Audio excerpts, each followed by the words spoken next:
দিনাজপুর সরকারি কলেজের এই পরিত্যক্ত জায়গায় জন্মানো ঘাসফুলগুলো যেন প্রকৃতির এক নিষ্পাপ কবিতা।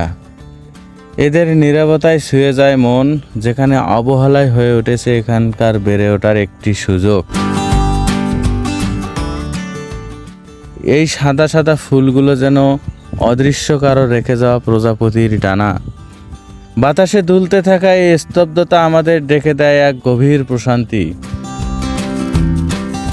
প্রিয় ভিউয়ার্স, আপনারা দেখতে পাচ্ছেন দিনাজপুর সরকারি কলেজের ভিতরে এই সাদা সাদা ফুলগুলো, যেগুলো অবহেলায় অযত্নেই গড়ে উঠেছে এক অনন্য পরিবেশ। শহরের কোলাহল থেকে দূরে এই নির্জনতায় লুকিয়ে আছে সময়ের অকথিত গল্প, যেখানে প্রকৃতি তার রং তুলি দিয়ে এঁকেছে এক অনন্য ছবি।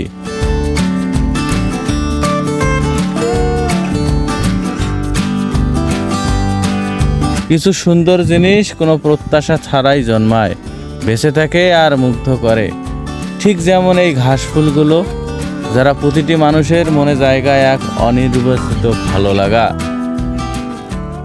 প্রতিদিনের ব্যস্ততা ভেঙে এই ঘাসফুলগুলো আপনার হৃদয়ে এনে দিতে পারে ক্ষণিকের প্রশান্তি। প্রকৃতির এই ভালোবাসা এক অন্যরকম ছোঁয়া, এক অন্যরকম অনুভূতি।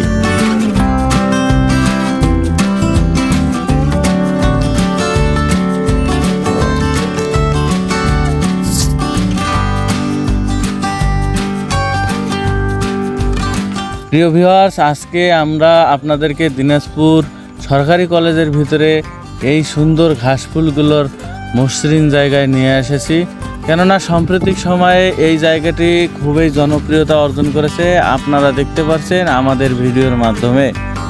এখানকার জনপ্রিয়তা সত্যিই খুবই অসাধারণ।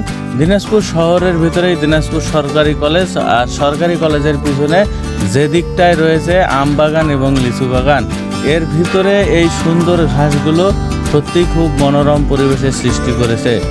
বিকালবেলার পরিবেশ এখানে এক অন্যরকম।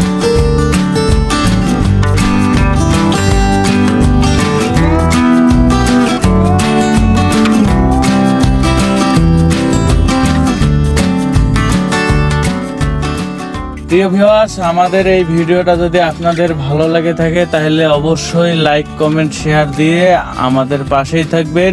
এরকম সুন্দর সুন্দর আরও অসংখ্য ভিডিও পেতে আমাদের চ্যানেলটিকে সাবস্ক্রাইব করে বেল আইকনটি চাপ দিয়ে রাখবেন, যাতে নতুন নতুন সব ভিডিও আসা মাত্রই আপনাদের কাছে চলে যায়। ধন্যবাদ সকলকে, ভালো থাকবেন। দেখা হবে পরবর্তী সময় অন্য কোনো ভিডিওতে।